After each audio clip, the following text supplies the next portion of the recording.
काशी में 80 घाट पर तुलसीदास रोज रामचरितमानस को गाते थे। एक बार गोस्वामी प्रातःकाल शौच करके आ रहे थे तो कोई एक प्रेत से इनका मिलन हुआ। उस प्रेत ने प्रसन्न होकर गोस्वामी जी से कहा कि मैं आपको कुछ देना चाहता हूँ। गोस्वामी जी बोले, भैया हमारे मन में तो केवल एक ही चाह है कि ठाकुर जी का दर्शन हमें हो जाए। उस प्रेत ने कहा कि महाराज, मैं यदि दर्शन करवा सकता तो अब तक मुक्त न हो गया होता। मैं खुद प्रेत योनि में पड़ा हुआ हूँ। तुलसीदास जी बोले, फिर भैया हमको कुछ नहीं चाहिए। तो उस प्रेत ने कहा, सुनिए महाराज, मैं आपको दर्शन तो नहीं करवा सकता, लेकिन दर्शन कैसे होंगे उसका रास्ता बता सकता हूँ। तुलसीदास जी बोले कि बताइए। प्रेत बोला, आप जहाँ कथा कहते हैं बहुत सारे भक्त सुनने आते हैं। अब आपको तो मालूम नहीं, लेकिन मैं जानता हूँ आपकी कथा में रोज हनुमान जी भी सुनने आते हैं। सबसे पीछे कंबल ओढ़कर एक दीनहीन कोढ़ी स्वरूप में जो व्यक्ति बैठता है और जहां लोग चप्पल उतारते हैं वहीं बैठते हैं, उनके पैर पकड़ लेना वह हनुमान जी ही हैं। गोस्वामी जी बड़े खुश हुए। आज जब कथा हुई तो गोस्वामी जी की नजर उसी व्यक्ति पर थी और जैसे ही वह आया और बैठा तो गोस्वामी जी दौड़ पड़े और जाकर चरणों में गिर गए। गोस्वामी जी बोले, महाराज आप सबसे छुप सकते हो, मुझसे नहीं। अब आपके चरण तब तक नहीं छोड़ूंगा जब तक राम से नहीं मिलवाओगे। ये कहा तो हनुमान जी दिव्य स्वरूप में प्रकट हो गए।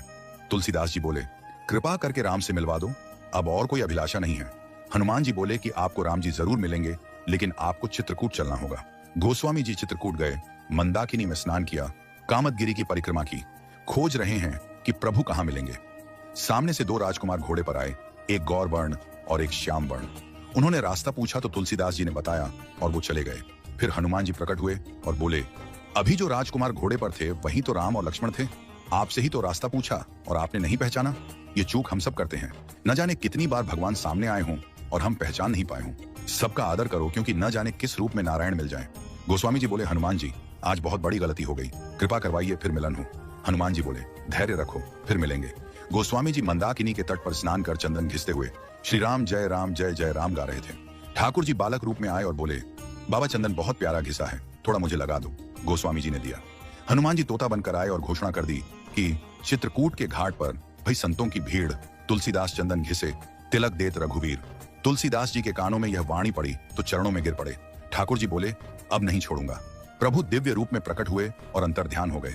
वह झलक हृदय में बस गई, फिर कोई अभिलाषा न रही। परम शांति और आनंद मिल गया।